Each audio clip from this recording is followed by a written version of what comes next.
Hello again, everyone. Mark Hackle, Macomb County Executive, our Deputy Executive, John Paul Rea. Just giving you some updates what's going on here in Macomb County as it relates to the COVID. John, what do we got for numbers? Yeah, Mark, after this weekend, what we're looking at here on this Monday morning is 3,267 COVID cases confirmed in Macomb County. Unfortunately, 218 deaths countywide. Statewide numbers continue to climb. Over 24,000 total cases statewide, and nearly 1,500 deaths have been reported by the Michigan Department of Health and Human Services.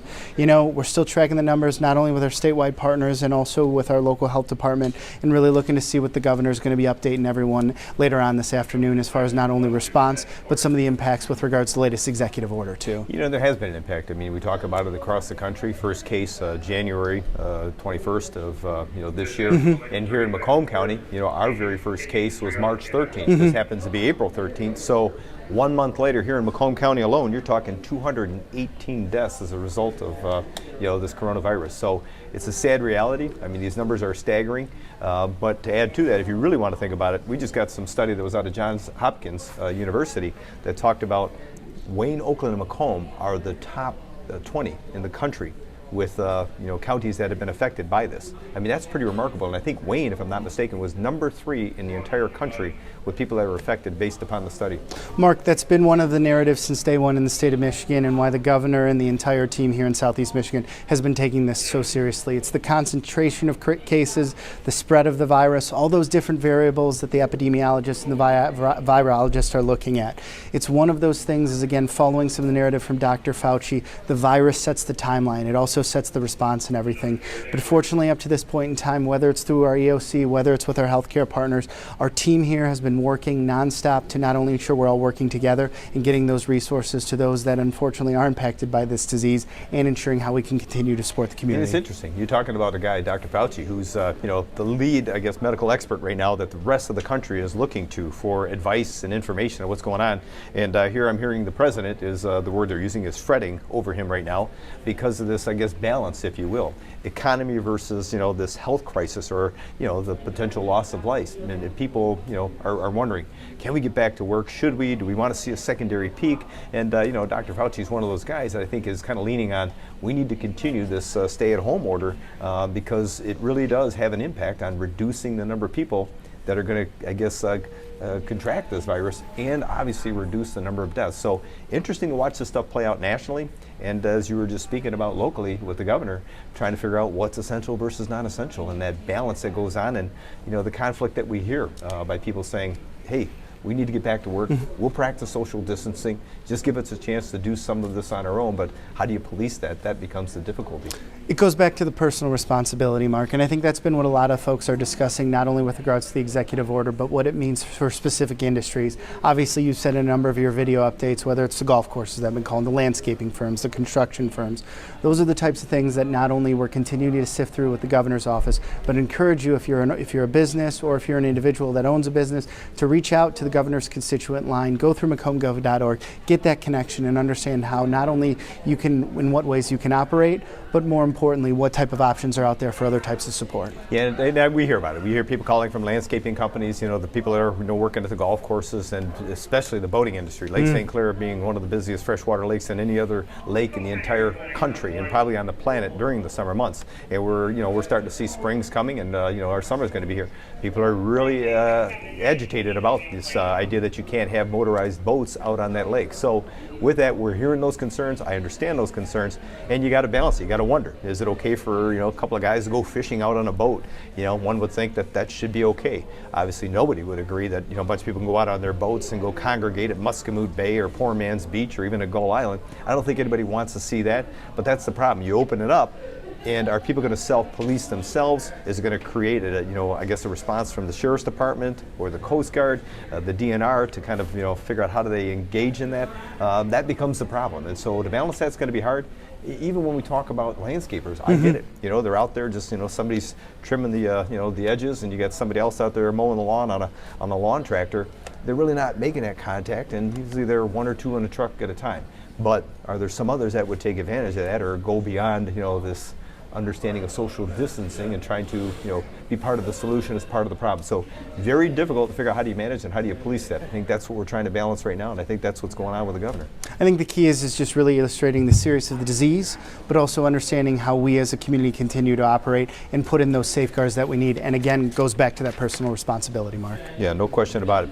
We added a few features. We know we got the information. You go to macombgov.org and you can get plenty of information on there. We've done the maps. And again, we've had in the past the maps that talk about, the heat map, which, by the way, I remind everybody, the heat map is interesting. They started at the national level, kind of identified the states as to where you're starting to see that community spread taking place, which was a great opportunity for people to realize the importance of this and the significance of what's happening in their communities. The state then did the same thing. They responded by putting together kind of a heat map, if you will, talking about the number of cases that are happening throughout the state and the various counties. Well, we were one of the first that decided to do that here in Macomb County, identifying the community spread that was taking place of the communities within Macomb County. And of those 27 distinct municipalities, there are only 2 communities that don't have any cases reported at this time. One is Memphis, and the other one is Lake St. Clair, the village of Grosse Pointe Shores, if you will. So those are the only 2 that don't have any cases reported, but there are many others. And so we added the zip code map to it, so people can tell by zip code. And now by community in Macomb County, you're able to go to that website and identify, where the number of cases are and what's happening with community spread. Our health department team's been working with our mapping team, scrubbing the data as it comes in on a daily basis. We're going to update this information, not only ensure that that information is out there for the public to analyze and understand how the virus is spreading throughout the community, but more importantly, really updating the dashboard with the most up-to-date information as we're getting it here locally, and then confirming those numbers every day at 3 o'clock when the state numbers come out too, Mark. And it's interesting because some, they continue to want more specific data, more specific information. We try to identify it by gender, by race. There's age categorization that we have. One of the ones that everybody keeps saying is, by location. In other words, can we give it out based upon somebody's address or home address? Well, we are being told by our legal experts, Corporation Counsel, that doesn't allow us the opportunity to do that. Whatever information we are allowed to, we are disseminating. We're getting it to the public, we're getting it to the media, but unfortunately sometimes people want more than that, but we have to rely upon our legal experts to make that determination. What is the extent of the information we can put out? Some of that is, people talking about the assisted living homes. It's a home. It's where somebody resides, and we can't give it out based upon advice of legal counsel. So, you get that tension that's going on, and that's the unfortunate reality right now. I think you're starting to see a little bit more tension coming into play as this thing continues to progress. It's happening even in people's home lives or sitting around a house, all day and wanting something to do, and the media wanting more information, and the public, when are we going to open up, and businesses. It's going to get tense for a little while. People still need to be patient because I don't think anybody's thinking right now is the time to open everything back up and let's go, because we're worried about that secondary peak, if you will. Mark, we're having sensitive conversations about this every single day, whether it's protected health information under HIPAA, whether it's businesses trying to get information from us of can I open up, or whether it's someone trying to get information with regards to a recreational asset or resource. Every single day we're going to approach these conversations not only with a sound mind and a level-headedness, but with appropriate data and resources that is legitimate to protect our community and the spread of this virus. Yeah, and credit to our health department. I mean, they are working 7 days a week trying to get this data and information, and obviously our emergency management, our planning department folks that are understanding this mapping to get it. No one else has as robust, I guess, if you will, website available than we do here in Macomb County. We do, I guess, if you will, identify an opportunity for people to go to the state for state information, but credit to those folks behind the scenes that are making this possible for people here in Macomb County. Great job that they're doing. Yeah, really, really capable individuals taking really technical information from the health side and technical side and then bringing it all together. Yeah.